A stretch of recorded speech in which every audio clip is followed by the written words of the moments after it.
Hello everyone, Lumini here, and today we will be going on the Divine Comedy quest.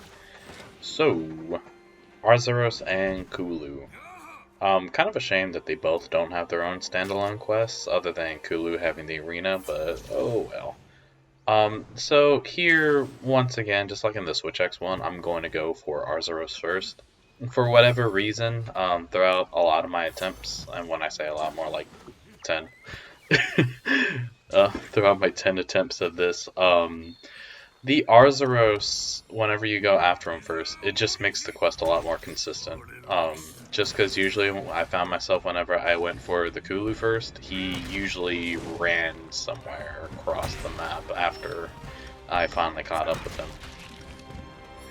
Well anyways, butt slam into the Earth Shaker, since once again I am using a wire bug set.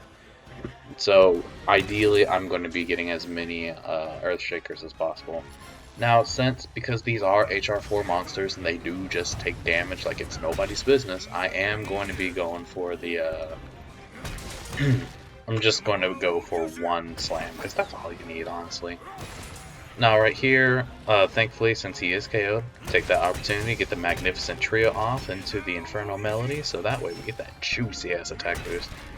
And then as he's going to wake up, bam, Earthshaker once again. Now the nice thing about this quest is that every time you land an Earthshaker on Arzuros, he just staggers every time, since Earthshaker tends to target the head. Or the shockwave tends to try to travel up the head.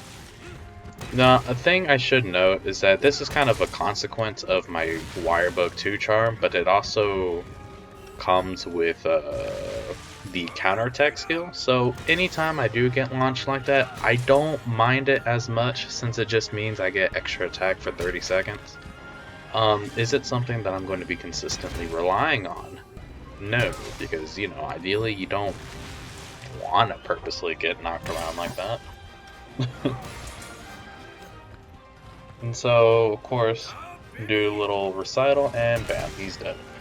So now we gotta quickly go over to the Kulu, just because if you leave some of those monsters alone in their areas for too long, that's when they start to transition over. Now, admittedly, I did forget the demon powder on this quest, so this quest could have been faster, but oh well. So I'm gonna go ahead and sharpen, since the shockwaves do scale off of your sharpness as well. Start off with the Earthshaker. Unfortunately, I do get the rock, so I don't get all the damage I want, but it at least leads me to break open his rock anyways. And the very nice thing about Kulu is that whenever you actually break the rock or the pot, whichever one you end up getting, it causes him to stay still for like the next 5 to 10 seconds, as if it's its own status. So it's just something to keep in mind. The rock's not exactly all bad, especially if you're able to flat damage against it, in which case Hunting Horn's full of flat damage with its Earthshaker shockwaves and its normal recital shockwaves. Now, just like Arzuros, I do just slam him in just once. And I go down with the X note just because, and this is just a general thing, but I like to go down with the X note just because it helps me set up my Magnificent Trio real easily.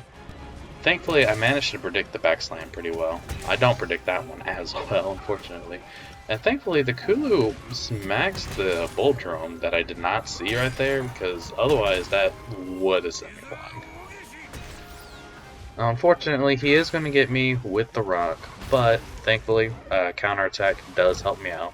In which case, I break that rock right there, and I guess from right here I decided to go for the Magnificent Trio. The nice thing about the small monsters is that Sonic Waves does inflict like a mini stagger on them, and thanks to the directional A's attack, it's omnidirectional, so I was able to maneuver myself to hit his head and finish the job.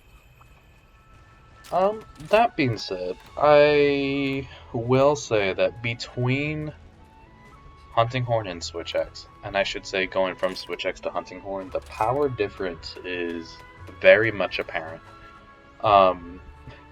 Because Switch Axe has a lot of options that it can fall back on, so it's like if your element of choice isn't working, go to a status of choice.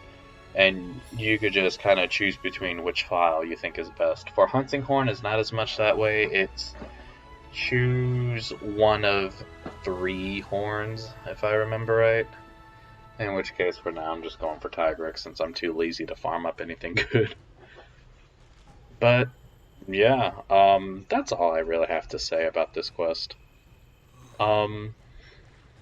But I hope y'all guys enjoy, and I hope y'all guys have a wonderful time today. And I'll see y'all guys next time. Later.